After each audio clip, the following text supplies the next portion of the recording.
Hello students, आज हम अनुचित प्रभाव के बारे में या इंड्यू इन्फ्लुएंसी के बारे में विस्तार पूर्वक अध्ययन करने का प्रयास करेंगे। जैसा कि आप जानते हैं स्टूडेंट्स, हम ये जो पॉइंट्स हैं ये सेकंड पॉइंट पढ़ रहे थे। इससे पहले हमने उत्पीड़न पढ़ा था, कॉन्क्रीन या दबाव या जबरदस्ती वाला जो पॉइंट्स था।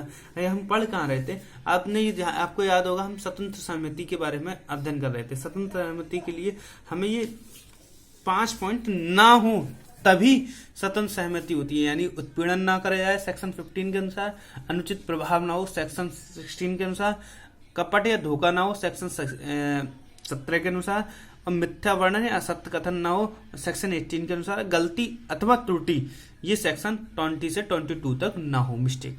तो ये चीज ना होगी तभी हमारी स्वतंत्र सहमति मानी जाएगी। तो आज हम अनुचित प्रभाव या अनड्यू इन्फ्लुएंसी के बारे में विस्तार पूर्वक अध्ययन करेंगे। इसके जो सेक्शन है वो सेक्शन 16 में बताया गया है। इसके बारे में क्या है,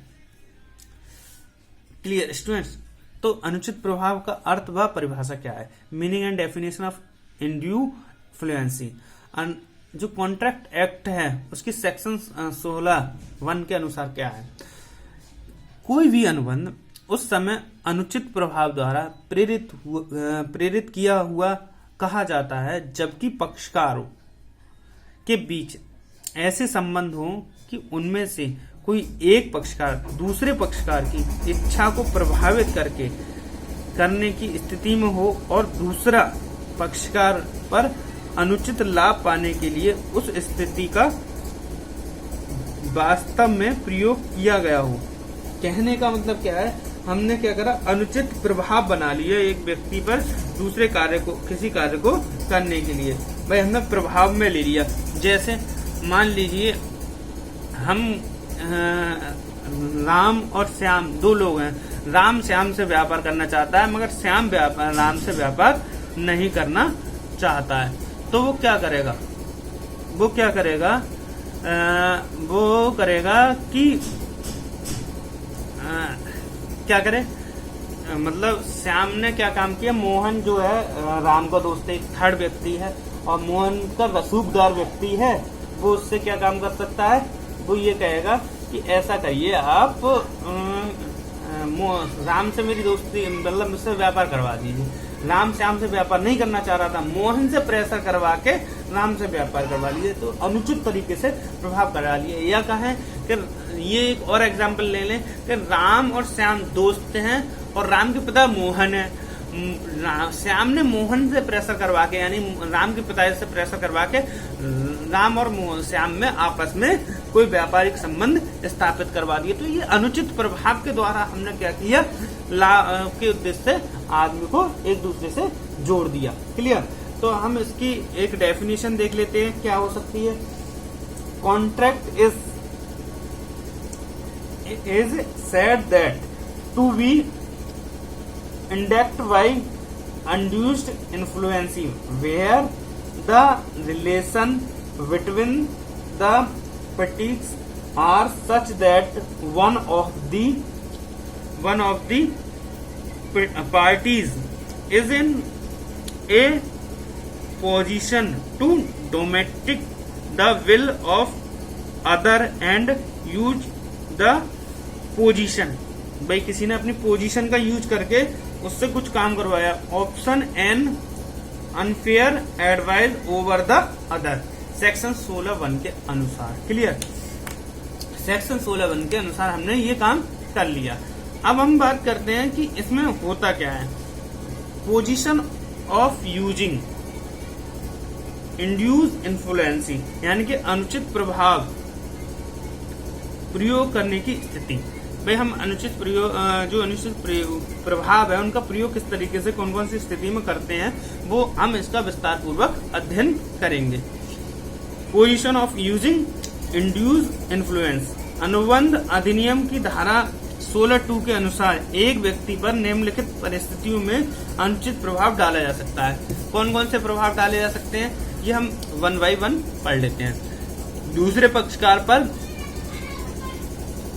प्रिय सत्ता प्राप्त होना, डोमिनेशन पोजीशन, जहां पक्षकारों की असमानता के कारण एक पक्षकार को वास्तविक अथवा प्रकट रियल और एप्रुएंट रूप से दूसरे पक्षकार पर प्रभुसत्ता प्राप्त हो, जिससे वह अपना प्रभुत्व कायम कर सके, जैसे कि पति और पत्नी, नियुक्ता और एजेंट, पुत्र व पुत्री, गुरु शिष्य, दरगाह सिपाही।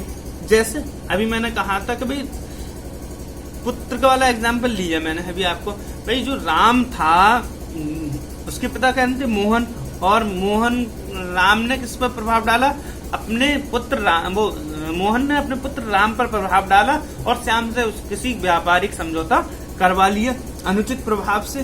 तो ये क्या है? एक तरीके से अनुचित प्रभाव था। अब ये अनुचित प्रभाव पति पत्नी हो सकते हैं। जैसे पत्नी अपने पति को प्रभाव डाले कि अगर तुमने मेरे भैया से व्यापार नहीं किया, मान लो पत्नी का भाई है और उसका पति, दोनों व्यापारी हैं।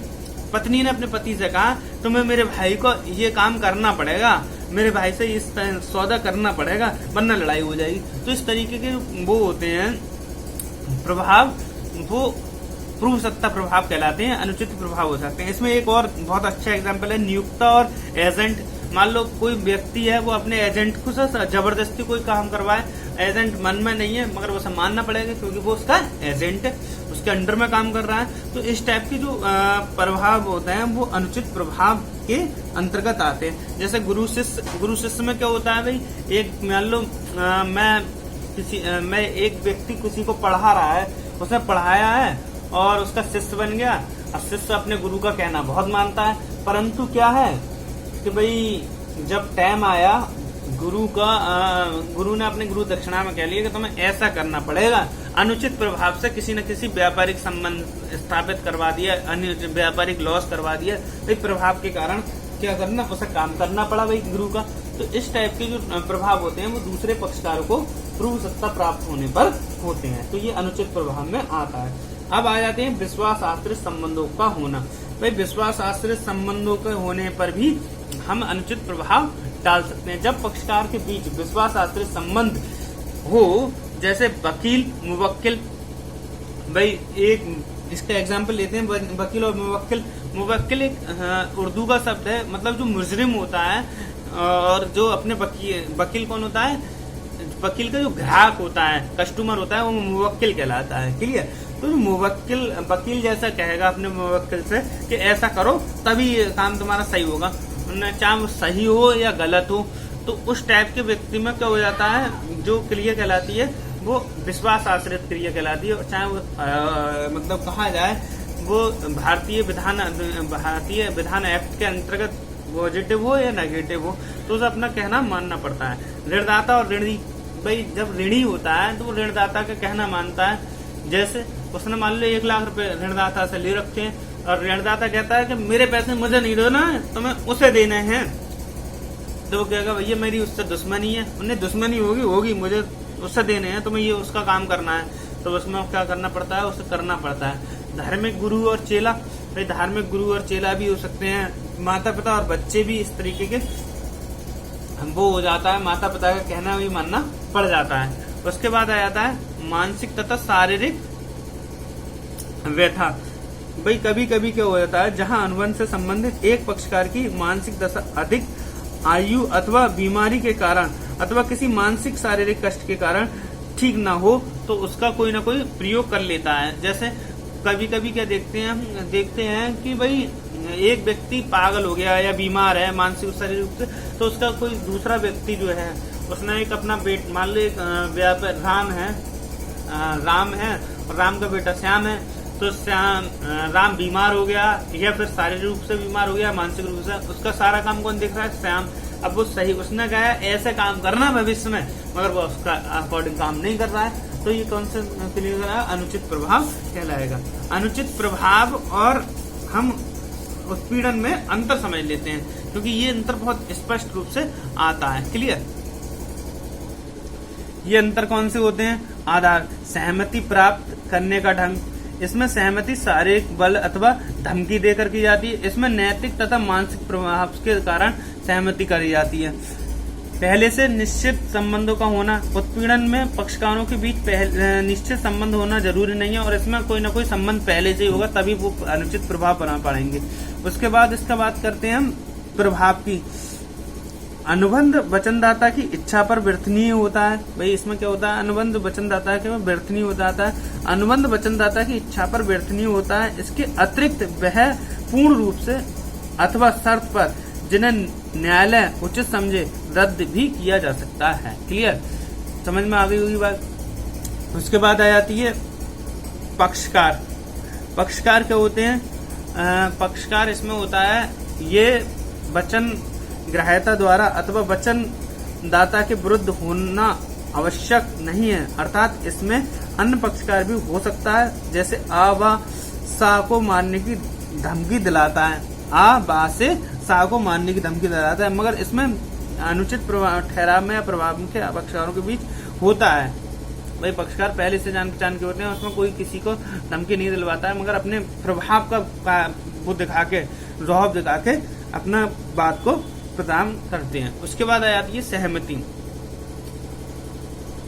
सहमति उत्पीड़न से संबंधित देने के लिए बाध्य होना पड़ता है। दूसरे शब्दों में उनमें सहमति देने का अधिकार की समाप्त कर दिया जाता है।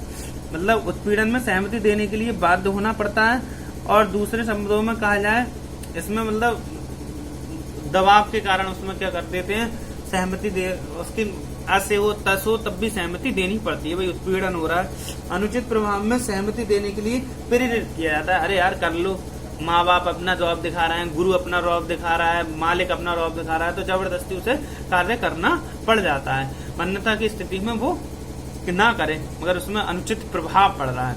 उसके बाद आता है स्थान। उत्पीड़न भारत में अथवा भारत के बाहर किसी भी स्थान पर हो सकता है, परंतु अनुचित भारत की सीमा के अंदर ही हो सकता है, इसके बाहर नहीं। Thank you very much.